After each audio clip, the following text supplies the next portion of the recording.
Hello students, कैसे हैं आप लोग। उम्मीद करती हूँ कि आप लोग अच्छे होंगे और अपना ख्याल भी अच्छे से रख रहे होंगे। मैं माफ़ी चाहूँगी because I uploaded the video after a long time. My name is Sarika Kumari. In today's video I will tell you about the science chapter of class 7th. This is a part 2 video of this chapter. इस वीडियो में मैं पढ़ाने वाली हूँ air expand on heating. ये air जो होते हैं वो गर्म होने पे क्यों एक्सपेंड करते हैं, क्यों फैलते हैं। तो इसके पहले वीडियो को देखने के लिए, पहले पार्ट को देखने के लिए आप मेरे चैनल के प्लेलिस्ट में जाके देख सकते हैं, नहीं तो मैं डिस्क्रिप्शन बॉक्स में इसका लिंक डाल दूँगी। प्लीज़ आप लोग ऐसे स्टूडेंट्स जो नए हैं तो इस चैनल को सब्सक्राइब, लाइक एंड शेयर ज़रूर करें और वीडियो को पूरी देखें। बहुत ही इंटरेस्टिंग वीडियो है, ठीक है, और आपको अच्छे समझ में भी आएगी। और कमेंट भी करें, कहीं कुछ प्रॉब्लम हो तो आप मुझे कमेंट करके बोल भी सकते हैं। तो स्टार्ट करते हैं आज की video, air expand on heating. Activity 8.5 में है, take a boiling tube, stretch a balloon tightly over the neck of the tube, you can use a tape to make it tight, pour some hot water in a beaker. तो यहाँ बताया गया है कि आपको एक क्या करना है, एक बॉइलिंग ट्यूब लेना है और ट्यूब के माउथ पे यानी उसके नेक पे क्या करना है, गुब्बारा यानी कि जो बैलून होता है उसको कस के लगाना है। तो आप इसे कसने के लिए टेप का भी यूज़ कर सकते हैं, ठीक है। उसके बाद pour some hot water in a beaker, आपको क्या करना है, एक बीकर में लगभग 2 से 3 तिहाई क्या करना है, गर्म जल को यानी हॉट वाटर को डालना है उस बीकर में। Insert the boiling tube with the balloon in the hot water. उसके बाद क्या करना है, उसके बाद जो गुब्बारा है, तो जो गुब्बारा को जिस ट्यूब में लगाया गया था उसे क्या करना है, हॉट वाटर में इस प्रकार रखना है कि जो बैलून है वो वाटर से बाहर रहे, ठीक है। उसके बाद observe for 2-3 minutes for any change in the shape of the balloon. और आपको क्या करना है, 2 से 3 मिनट तक ये देखना है कि बैलून के शेप में किसी प्रकार की चेंजेस आई है, क्या कोई परिवर्तन आया है, आपको ये देखना है, ठीक है। उसके बाद take the tube out, let it cool down to the room temperature. उसके बाद आपको उस ट्यूब को पानी से बाहर निकाल देना है और उसे रूम टेम्परेचर पे ठंडे होने देना है, ठीक है। उसके बाद take some ice cold water in another beaker and place the tube with the balloon in cold water for 2 to 3 minutes. उसके बाद आपको क्या करना है, एक दूसरा बीकर लेना है और उसमें थोड़ा सा बर्फ़ का पानी डाल देना है, ठंडा जल डाल देना है यानी कोल्ड वाटर डालना है और उस ट्यूब को पहले की तरह ही 2 से 3 मिनट तक उसे ठंडे वाटर में रखना है, ठीक है। Observe the change in the shape of the balloon, और फिर आपको ऑब्जर्व करना है कि इस बैलून के शेप में कुछ चेंजेस आया। तो पहले हमने क्या देखा कि हमने उस ट्यूब को गर्म वाटर में रखा, ठीक है, यानी हॉट वाटर में रखा, फिर उसको 2 से 3 मिनट रखा और हमने ये भी ऑब्जर्व किया कि उसके उस गुब्बारे के शेप में क्या चेंजेस होता है, ठीक है। और उसके बाद मैंने ठंडे वाटर में रखा। उसके बाद हमें ये देखना है कि ठंडे वाटर में रखने से उस बैलून के आकार में क्या चेंजेस होता है। तो क्या चेंजेस होंगे वो आगे पढ़ेंगे हम लोग। Think and try to answer, आपको इसका आंसर सोचना है, ठीक है। उसके बाद what makes the balloon inflated when the boiling tube in place in hot water. तो उसके बाद ये आपको क्या करना है, इसके आंसर को आपको नोट करना है एक कॉपी में। जैसे कि यहाँ पे डायग्राम है, ये फिगर बना हुआ है, तो इस फिगर में देखिए यहाँ बताया गया है 8.6 figure, balloon tied over the neck of the boiling tube. देखिए फर्स्ट में क्या किया है, एक बीकर लिया गया है और उसमें ट्यूब है और उस ट्यूब के नेक पे देखिए बैलून बंधा हुआ है कस करके, ठीक है। सेकंड है boiling tube immerse in hot water. उसके बाद उस बॉइलिंग ट्यूब को, मतलब जो ट्यूब में जो बॉइलिंग ट्यूब क्या करना है, उस हॉट वाटर में रखना है, ठीक है। थर्ड नंबर है boiling tube immerse in ice cold water. उसके बाद उस बॉइलिंग ट्यूब को क्या करना है, आइस कोल्ड यानी कि जिस बीकर में ठंडे पानी थे उसमें रखना है, ठीक है। तो यहाँ पे इसका कैप्शन दिया है the shape of the balloon in hot and cold water. तो हमें ये जानना है कि ये गर्म पानी में रखने से बैलून के आकार में क्या चेंजेस आते हैं, और वही जब ठंडे पानी में हम उस बैलून को रखते हैं तो उसमें क्या चेंजेस आते हैं। तो हम लोग आगे बढ़ेंगे। तो यहाँ पे इसका जो आंसर है आपको थिंक करने बोल रहा है, ठीक है। उसके बाद why is the same balloon deflated when the tube is keep in cold water. इसके बाद बताया गया है कि ये जो गुब्बारे जो कोल्ड वाटर में यानी बैलून को जो रखते हैं तो वो डिफ्लेटेड क्यों हो जाता है, यानी वो पिचक क्यों जाती है, ठीक है। और उसके बाद जस्ट जब हम उसमें गर्म पानी में रखते हैं तो वो इनफ्लेटेड हो जाता है, यानी वो फूल क्यों जाती है। यानी कि जब ये जो एक्टिविटी हुआ तो एक्टिविटी में ये देखा गया कि जब उस ट्यूब को हॉट वाटर में रखा गया तो वो बैलून क्या हो गई, फूल गई, ठीक है। उसके बाद जब उसे ठंडे पानी में रखा गया उस ट्यूब को, तो उसमें देखा गया कि जो बैलून है वो पिचक जाती है। तो ऐसा क्यों होता है। Can we infer from the first observation that air expand on heating. Can you now state what happens to the air in the boiling tube when it cools down। तो यह बताया गया है, क्या हम पहले वाले जो एक्टिविटी में कंक्लूज़न निकाल सकते हैं पहले वाली एक्टिविटी का। ये निकाल सकते हैं कि जो एयर होती है गर्म करने पे एक्सपेंड होती है, फैलती है। यानी कि हमें इससे क्या पता चला, जैसे कि हमने क्या बताया कि मान लीजिए ये गर्म पानी का है बीकर, ठीक है। ये ट्यूब है, ट्यूब में बैलून है। जैसे गर्म पानी में रखा गया तो बैलून फूल गया। इसे क्या पता चला कि वो जो एयर थी वो गर्म होने पर फैलने लगी, फैलने के कारण बैलून फूल गया, ठीक है। हम ये ऑब्जर्व कर सकते हैं, ठीक है। दैन उसके बाद उसमें क्या होता है, एक्सपेंडेशन होता है। क्या आप ये बता सकते हैं कि ठंडी किए जाने पर उस ट्यूब के भीतर का एयर क्या होता है। अब मान लीजिए तो गर्म वाली बात थी, मान लीजिए कि इसमें ठंडे पानी है, ठीक है, और इसमें ट्यूब है और इसमें बैलून है। जो बैलून थी वो पिचक गई, क्यों। तो ठीक है, ये एक बात कंक्लूज़न निकला। लेकिन ठंडे पानी में जो ट्यूब था,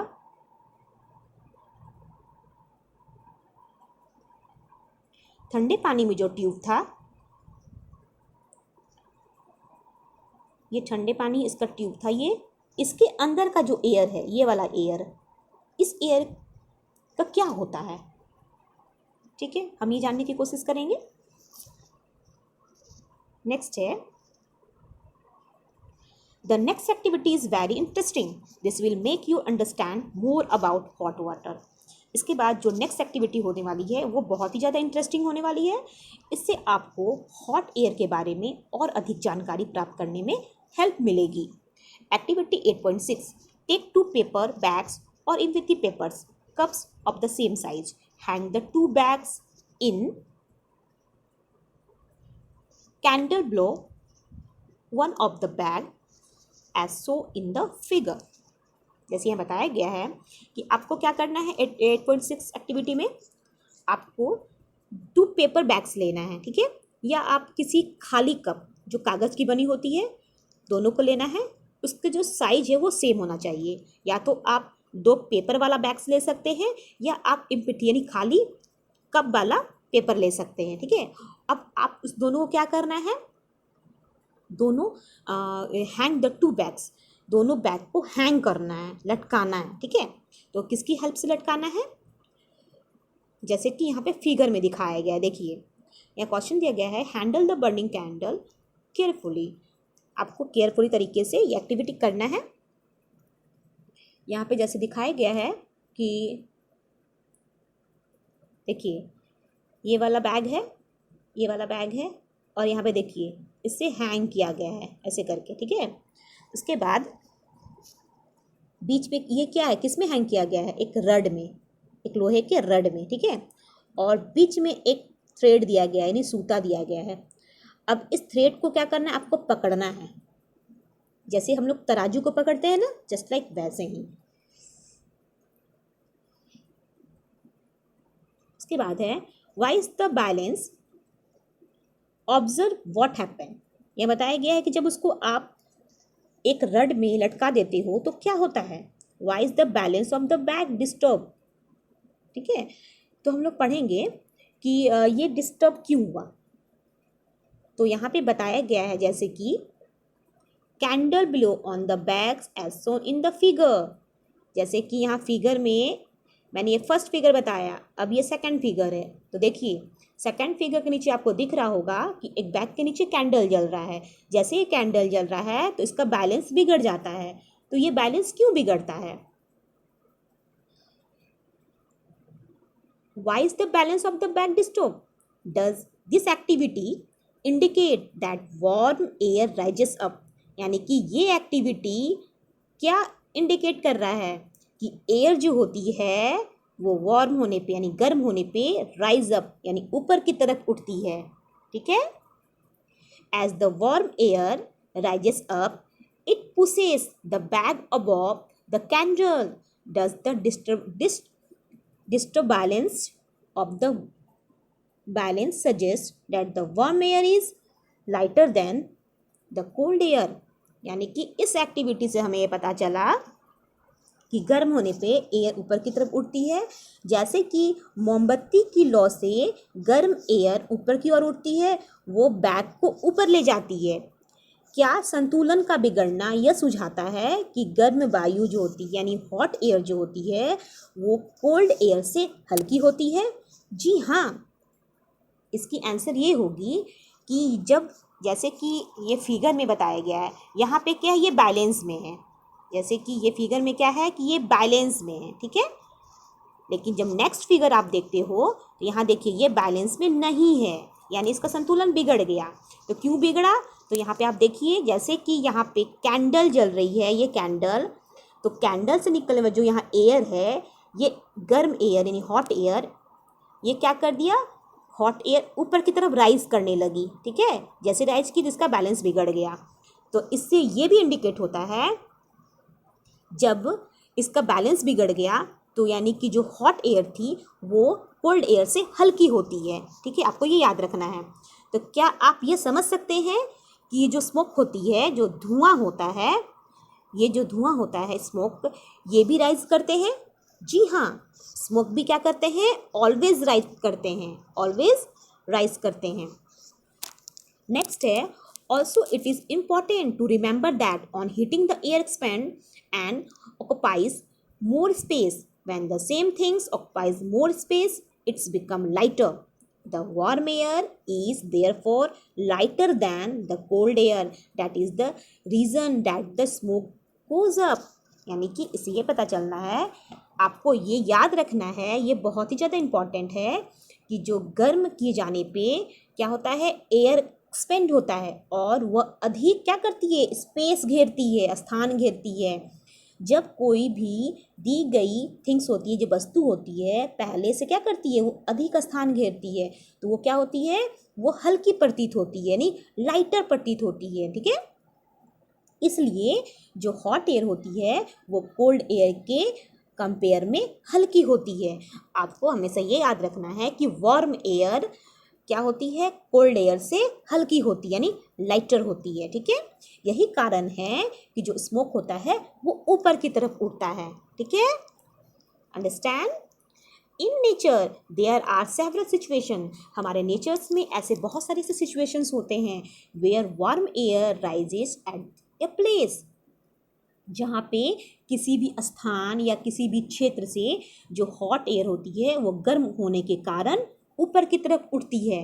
the air pressure at that place is lower. जैसे कि उस एरिया का या उस प्लेस का जो वार्म एयर होता है, जैसे ही ऊपर की तरफ उठती है तो वहाँ का जो एयर प्रेशर होता है वो कम हो जाता है। सपोज कीजिए, मान लीजिए कोई एरिया है, ठीक है, जैसे ये एयर ऊपर की तरफ उठेगी, ये हॉट एयर, ठीक है, ऊपर की तरफ उठेगी तो यहाँ का जो एयर प्रेशर होगा ये लो हो जाएगा। ठीक है, ये लो हो जाएगा यानी कम हो जाएगी, और ये वाला इंक्रीज कर जाएगा। ठीक है, the cold air from the surrounding areas रसेस in the field it place. This sets up convection in air as you learned in chapter 4। तो इसका मतलब ये हुआ कि जैसे देखिए हमने क्या बताया, मान लीजिए ये कोई एरिया है, ये कोई एरिया है, ठीक है। तो इस एरिया से जो हॉट एयर है वो ऊपर की तरफ उठेगी, तो यहाँ का जो एयर प्रेशर होगा वो कम हो जाएगा, वो डिक्रीज़ कर जाएगा और ये एयर ऊपर उठ जाएगी। तो यहाँ का जो एयर प्रेशर डिक्रीज़ किया तो यहाँ का जगह क्या हो जाएगा, खाली हो जाएगा। तो यहाँ की जो सराउंडिंग एरिया वाले एयर है, जैसे कि सब सराउंडिंग एरिया है, यहाँ की जो ठंडी हवा होती है ये अंदर की तरफ आने लगेगी, ये अंदर की तरफ आने लगेगी और यहाँ का स्थान घेर लेगी। मान लीजिए ये कोई एरिया है, ये बाहर का एरिया है, यहाँ बाहर की एयर है, ठीक है, ये वाला एयर है, और ये कोई प्लेस है, ठीक है। तो जैसे कि मान लीजिए यहाँ का एयर जो है हॉट है, तो हॉट एयर हल्की होती है, अभी अभी हमने बताया, तो वो ऊपर की तरफ चली जाएगी। तो नीचे का जो एयर होता है, ये इसका जो एयर प्रेशर होता है वो घट जाती है, ठीक है। तो यहाँ का स्थान क्या हो जाएगा, कम हो जाएगा। तो हमारे अगल बगल के एयर जो होते हैं, ठंडी एयर जो होती है, यह अंदर घुसने की कोशिश करेगी और ये घुस करके उस जगह को घेर लेगी। दैट्स राइट, ठीक है। तो आप लोग समझ गए होंगे स्टूडेंट्स। तो आज की वीडियो में बस इतना ही पढ़ाऊँगी। नेक्स्ट वीडियो में भी पढ़ाऊँगी कि जो विंड करेंट होता है, यानी पवन की जो धाराएं होती है, वो अर्थ के अनइवन रूप से गर्म होने के कारण उत्पन्न होती है कि कैसे होती है। तो इसके रीजंस मैं थर्ड वीडियो में बताऊंगी। तो आज के लिए बस इतना ही स्टूडेंट। आप समझ गए होंगे कि एयर एक्सपेंड ऑन हीटिंग, यानी जो एयर होते हैं वो हीट होने पे एक्सपेंड करते हैं, ठीक है। तो आज के लिए इतना ही। Take care, bye.